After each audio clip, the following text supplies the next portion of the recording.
Number two is that a Muslim believes, and the Deen of Islam tells us that the message of Tawheed was brought down by prophets who were messengers and ambassadors of God, okay, via Angel Gabriel. That is what we believe. And that prophethood was determined by Allah subhanahu wa ta'ala by choosing a messenger and a prophet amongst the people, and upon them the message of Islam was revealed, and the do's and the don'ts was revealed. Now, why are we talking about this issue? Because the prophethood, or what we say, a risala, a prophethood of Muhammad sallallahu alaihi wasallam, and the prophethood of all of the prophets, uh, if this was, if did not exist, if we omit or delete prophethood from the human civilization, then what would be left? How would Allah, our creator, our God, would send his message to the people? How? Either Allah Azza wa Jal has to speak to the people, each and every person, directly. But if Allah subhanahu wa ta'ala himself spoke to the humans, then where is the test? As Allah says, هو الذي خلق الموت والحياة ليبلوكم أيكم أحسن عملا.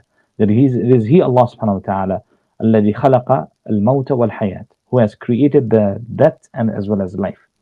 ليبلوكم أيكم أحسن عملا, to test who amongst you who are the best in deeds. What deeds? The ibadah, the to please of Allah subhanahu wa ta'ala, serving the humanity, and being just, as well as being somebody who is not cruel, and etc etc. This is the test. So if Allah subhanahu wa ta'ala directly speaks to the humans and the jinn, where is the test then? Okay, the other way also, that Allah subhanahu wa ta'ala comes to each and every person and says, see, from today you should not do this, you should not do this, you should not do this, and you should do this, you should do this. But if Allah, or God, waliyadhu billah, if He comes down in the form of a human, like in the other mythologies and other customs and traditions and other scriptures, what they have, if not the scriptures, but the people have made it famous that Allah comes down as humans. They call it the avatar. And whenever time requires, when there is sin in the world, that God comes down in the form of human. But if we say from an academic and from an intellectual basis, does God require to come down? Yani, if God requires to come down, that means uh, he is unable to do a lot of things.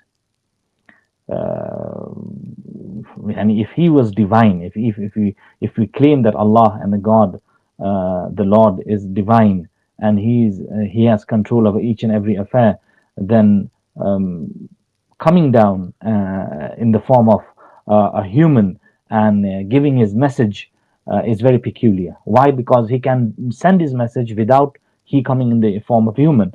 Because if He becomes a human, if supposedly, and comes down, then He came out of His godliness. So He has to become like a human. The human requires to eat and drink. So do you think that God will eat and drink? He needs to mm, go to the washroom if he eats. Akramakumullah. So, does God require to eat and drink or go to the washroom? No. If He comes down as a human, then there are necessities of humans. He needs to have a wife, he needs to have children for support. He gets old. So, does God get old? Does He require? Does He require a family, a wife? So all of these things, if He does it, then He comes out of the godliness. So what is the answer to this? We see that when God Himself, He introduces Himself in the last and final testament, as the Quran al-Kareem, He answered His question which was posed by humans to the Prophet ﷺ. There were many people. He posed the question that who is the Lord whom you're worshipping, to Muhammad alayhi salatu wasalam. So Muhammad ﷺ did not say anything, because the people asked that, who is the Lord whom you're worshipping? Is He made out of wood? Is He made out of gold? Is He made out of silver? Is He made out of an iron? What is He? And whom are you worshipping and prostrating and bowing, which we see you do 5 times a day? So Allah subhanahu wa ta'ala reveals the ayah, قُلْ هُوَ اللَّهُ أَحَدٌ. Say Allah subhanahu wa ta'ala is one and only, and unique. Al-Ahad means the unique. As-Samad. Allahu As-Samad.